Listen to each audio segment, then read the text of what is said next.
আসসালামু আলাইকুম। কেমন আছেন সবাই? আশা করছি ভালো আছেন। ওয়েলকাম টু মাই চ্যানেল সুশিস বাস্কেট। আশা করব যে যেখান থেকে দেখছেন পুরো ভিডিওটা দেখে একটা সুন্দর গঠনমূলক মন্তব্য করবেন। কারণ আপনাদের সুন্দর একটা গঠনমূলক মন্তব্য পেলে না কাজ করার আগ্রহটা বেড়ে যায়। ইদানিং আমার কাজ করার আগ্রহটা যেহেতু কমে গেছে, তাই আপনারা যদি সুন্দর একটা গঠনমূলক মন্তব্য করেন তাহলে কিন্তু কাজ করার আগ্রহটা বাড়বে আশা করি। তো আজকে রান্না হচ্ছিল, আমি তো সবসময় বলি আমি ওইভাবে কোনো রেসিপি দেই না। জাস্ট বাসায় যেটা রান্না হয় আমি সেটা ভিডিও আকারে আপনাদের সামনে নিয়ে আসি। তো এটাকে কেউ রেসিপি বলবে না যে হ্যাঁ, আমি চেষ্টা করি যদি সেরকম ইউনিক কিছু হয় পুরোপুরিভাবে একটা রেসিপি দেওয়ার।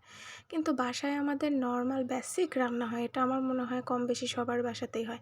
প্রত্যেক দিন নতুন নতুন রান্না আমাদের বাসায় হয় না। হয়তো অনেকের বাসায় হয়, তারা রেসিপি করে।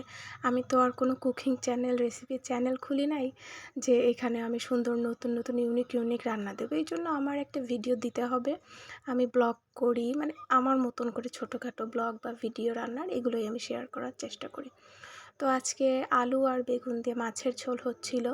মাছের নামটা আমি বলতে পারছি না, দুঃখিত।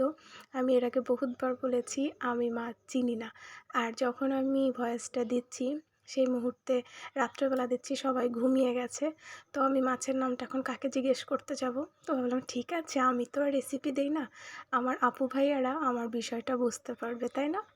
তো এই তো প্রথমে মাছগুলো ভেজে নেওয়া হলো। আসলে আমাদের বেশিরভাগ মাছ, মানে 99% মাছই ভেজে খাওয়া হয়। শুধু ইলিশ মাছ ভাজা হয় না, বা পাবদা মাছ, ট্যাংরা মাছ এগুলো ভাজা হয় না। তাছাড়া আমাদের সব মাছই ভেজে রান্না করে খাওয়া হয়।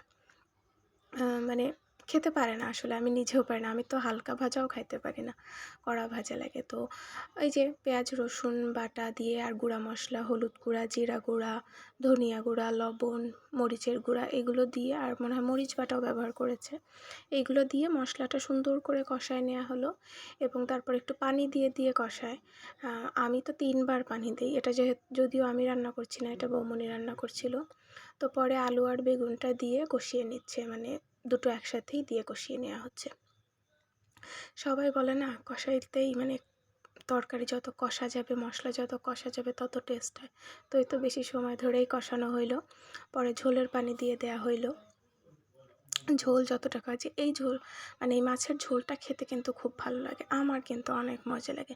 আমার আবার একটু পাতলা পাতলা ঝোল খেতে অনেকেই পারে না খাইতে, আমার না খারাপ কেন, আমার ভালোই লাগে। আমি তেল মশলা কম দিয়ে আমি ভালোই খাইতে পারি।